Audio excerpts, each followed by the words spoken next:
Russell Martin has had a miserable start to his Rangers career. With protests already in full force, Martin get to F chants ringing around Ibrox and clear frustration from the players, surely the board will have to make a decision soon. But last night, things went from bad to worse, and we're not just talking about the game. After the game, Martin spoke to the media, and for most fans, this is the final straw. The delusion from Martin is clear, and things clearly are not going to get any better. Let's have a watch of this in today's video, along with going over all the other Rangers news from the last 24 hours. There is so much to discuss in today's video, so be sure to like the video and subscribe to the channel for daily Rangers content.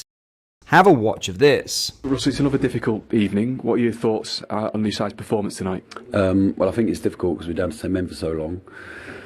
We had good control in the first bit of the game, and then had a tough spell where we had to defend a little bit, so we weren't good enough or clean enough with the ball. And then I thought we rode that out, and then Theo gets sent off, and it changes the game. So the lads I thought were good second half. We actually looked a threat on the break. They wanted to take the ball, they stuck together.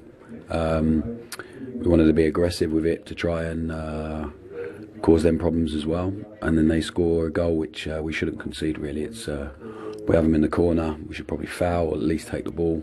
And then a couple of bad decisions later, it's a goal. So, but they stuck at it. I'm proud of that in the second half. With 10 men for so long, against decent teams is not easy.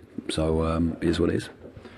Even with that, can you be proud of a result like that? I mean, even 11. About a result. We're not talking about a result. You're talking about a performance. But even like 11 against 11, it seemed like Genk had a lot of chances. They seemed to get in quite easily through the middle of the defence. Yeah, I just said to you, we had good control for 25-30 minutes, and then we had a wobbly spell for 5-10 minutes where we weren't clean enough with the ball, so we have to defend a bit more. And we had moments as well. We were in their box a lot. Why do you think that happened? You had the control for 20 minutes. Why do you think that maybe didn't that you sort of lost that control? I just said we weren't clean enough with the ball. So why do you think that's happening though?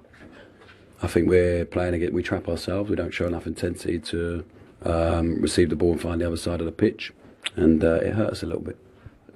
Is there a reason you think for that? Is it the players not performing your instructions? Are they? I know you said last week there's a lot of anxiety on the pitch. Is it things like that? No, I don't think so tonight. I just think it's. Yeah, we're playing against a team that are set up well, but we should do better with the ball. We should look after the ball better. But it's about habits all the time. So it was fine when we're going well, and then when we have a little bit of a wobble, the habits change a little bit. Sort of goes to a bit of default. So we have to change that into habits that are right for us all the time. I know you said there was progress on Saturday against Hibs.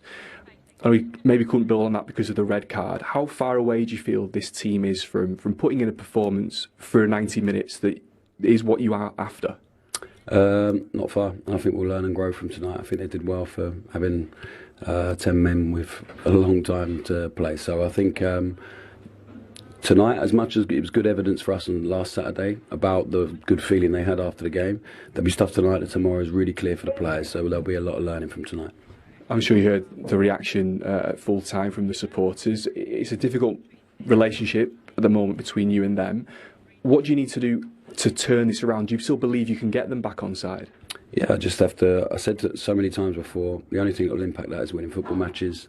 I think inside the building they've been amazing. The process has been great, the players, the staff, so we have to just keep focusing on that, and then the outcome will end up being positive, and hopefully that will end up turning the supporters in their feeling. And just last one, obviously Andrew Kavanagh was here again tonight. He's been here all week. What do you think he will have made of what he's seen on the pitch, but also in the stands? I'll find out in about 15 minutes. I look forward to seeing him and chatting to him. Appreciate your time. I'm proud. How on earth can you be proud of losing at home in the Europa League, a competition Rangers have built a reputation for being dominant in, for beating the big guys, for getting deep into the competition? Yet we lose 1-0 to a weakened Genk side, and Martin says he's proud. I wish this was a joke. Let me know your thoughts on this down in the comments. In other news, Russell Martin is in big trouble at Rangers, admits Ali McCoist, after last night's damaging 1-0 home defeat to Genk. Former Celtic striker Oh Hyun-gyu beat the offside trap before thundering home into the bottom corner beyond Jack Butland midway through the second half to grab the winning goal for the Belgians in Glasgow.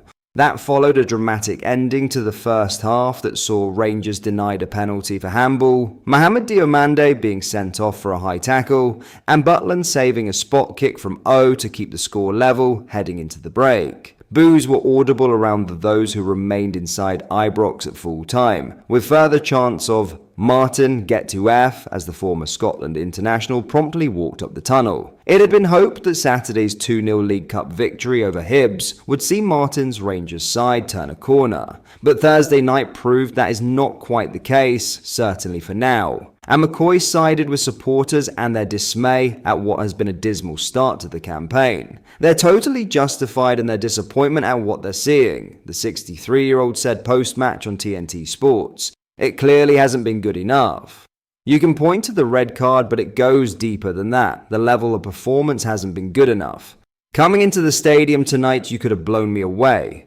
It was nothing like a normal atmosphere of any game, never mind a European game at Ibrox. There was apathy, there was no life about the place, on or off the pitch, which is really concerning. The manager is in trouble, he's in big trouble. Something has to change dramatically, and on the current evidence, sadly, I can't see it happening.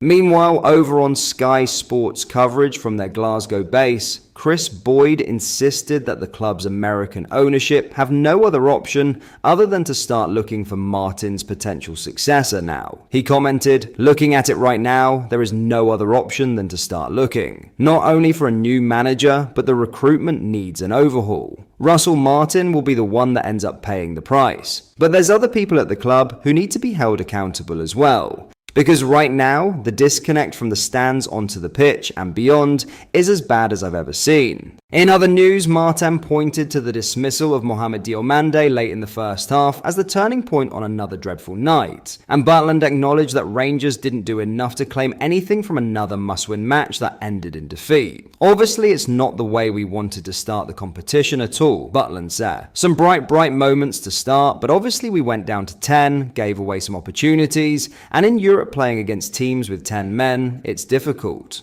Saying that, we didn't go under, we didn't fall apart, but there was not enough good stuff there tonight, not enough opportunities created, and ultimately then concede a poor goal in a game where they didn't threaten us all that much or cut us open. So it's an opportunity we missed for sure.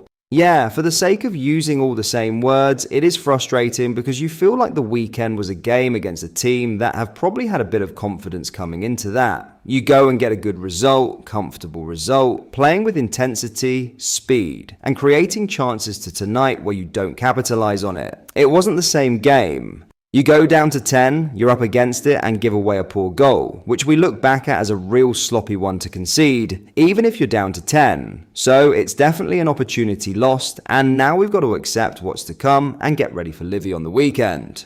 But that is all for today's video. Thank you for watching. I hope you enjoyed. If you did, please make sure you hit the like button and subscribe to the channel. We post all the latest Rangers news every single day, so join our fast growing community so you never miss out. Thank you. I'll see you in the next video.